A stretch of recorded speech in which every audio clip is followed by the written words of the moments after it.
The Soviet Union, in its time, was one of the most feared and powerful nations in the world. Soviet rule over Russia and all of Eurasia lasted from 1917 to 1991. Many things happened in this period of 74 years, good and bad.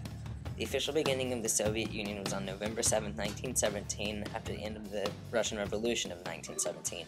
At this point, it was called the Russian Republic. It wasn't until July 10, 1918, when the 1918 Constitution was drafted, it wasn't known as the Russian Socialist Federative Soviet Republic. After the Civil War in 1920, it was known by its most famous name, the Union of Soviet Socialist Republics, or the USSR. The main political power at this time was the Bolsheviks, later known as the Russian Communist Party. After the revolutions, the tensions were so high, a civil war started between the Bolshevik Red Army and the Allied White Army. Out of the long, bloody battles of which the fighting took place between 1918 and 1920, it is estimated that nearly 9 million people died, putting it in around the top 10 most deadliest wars ever. When things calmed down after the war, the Red Army had full control over the Union. Powerful leaders around the world recognized them. The Soviets, despite the conflict and criticism that came from it, always believed in a single-party government.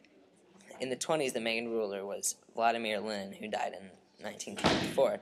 A troika, or a combination of three men, would normally replace any dead leader. But since they only wanted one ruler, Joseph Stalin was made leader. One of the first things he did was force multiple people in the Soviet government into exile. In 1928, Stalin announced his 5-year plan for socialism. As the 1930s came, a small bond started between the USSR and the countries in the West. In fact, in 1936, they were against fascist Italy and Nazi Germany. Also in 1936, Stalin revealed a new constitution, scoring him many political points among the Russians. It wasn't until the late 30s when the Soviet Union drifted towards the Axis side. As the 30s and 40s passed, World War II consumed the globe along with the Soviet Union. Time passed and the war was won, with the Soviet Union and other allied nations coming out victorious. During the late 50s, 60s, and 70s, the grain supply was fading throughout the growing country. This led to a lack of food and the need for more grain from outside sources. With the major increase of urban population in Soviet cities, grain was running scarce in the country. This resulted in a growing debt due to the use of 1/3 of the gold reserves being used to buy grain from outside countries such as Japan and China. International relationships are also a problem for the country, even from 1945 when American General George Patton, who was commander of the Third Army, said, "We promised the Europeans freedom. It would be worse than dishonorable not to see that they have it. This might mean war with the Russians, but what of it? They have no air force anymore. Their gasoline and ammunition supplies are low. I've seen their miserable supply trains, mostly wagons drawn by beaten-up old horses or oxen. I'll say this. The Third Army, alone with very little help and with damn few casualties, could lick what is left of the Russians in 6 weeks. You mark my words. Don't ever forget them. Someday we'll have to fight them, and it'll take 6 years and cost us 6 million lives." George Patton was wrong about the USSR and the United States going to war. They were coming close to war, however, in the 1960s. This was because of the Cold War between the United States and the USSR. In this period, tensions between the countries were at the highest levels in history. With the threat of nuclear attacks, President John F. Kennedy spoke at the American University in Washington, D.C. He said, "The United States, as the world knows, will never start a war. We do not want a war. We do not now expect a war. This generation of Americans has already had enough, more than enough, of war and hate and oppression.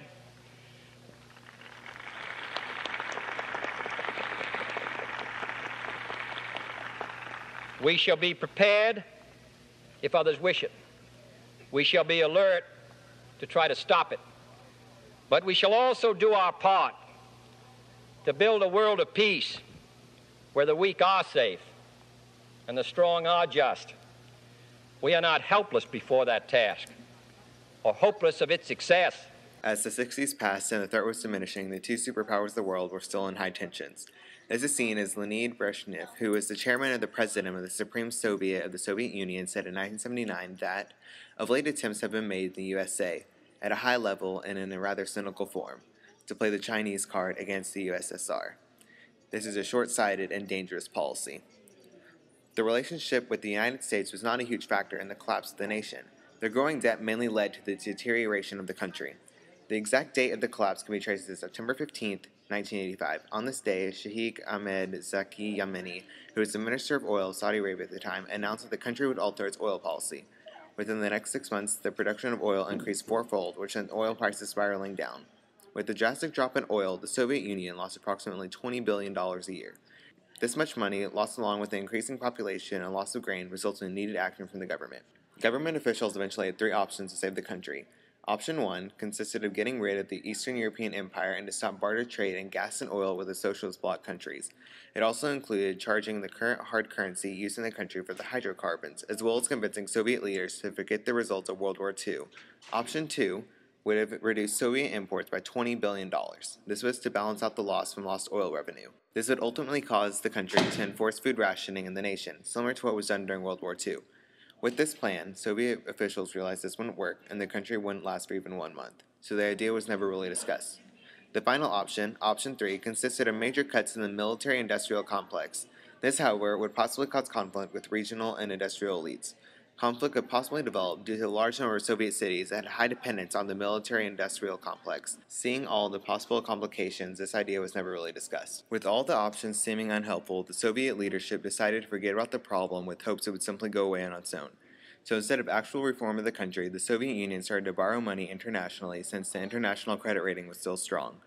The major years of borrowing occurred between 1985 and 1988. With the economy eventually stalling out in 1989. The economy of the superpower has been slowly deteriorating for years before it finally collapsed in 1991. After the collapse, many of the smaller countries adopted their own government. The collapse of the Soviet Union caused a drop in the average Russian male's life expectancy. The average day was changed dramatically, and some couldn't handle the political reform that emerged from the ashes of the Soviet Union. 10 years after Mikhail Gorbachev resigned as president of the Soviet Union, which led to the dissolution of the nation, not everyone was happy. Pyotr Alkutov, who fought during the Battle of Stalingrad during World War II, keeps asking, "What was I fighting for?" He feels that his fighting was useless in the end, and he still mourns the passing of the nation from the New York Times. January 30th, 1991. The President of the United States, George H.W. Bush, stated in his State of the Union address that the end of the Cold War has been a victory for all humanity. A year and a half ago in Germany, I said that our goal was a Europe whole and free. Tonight, Germany is united. Europe has become whole and free, and America's leadership was instrumental in making it possible.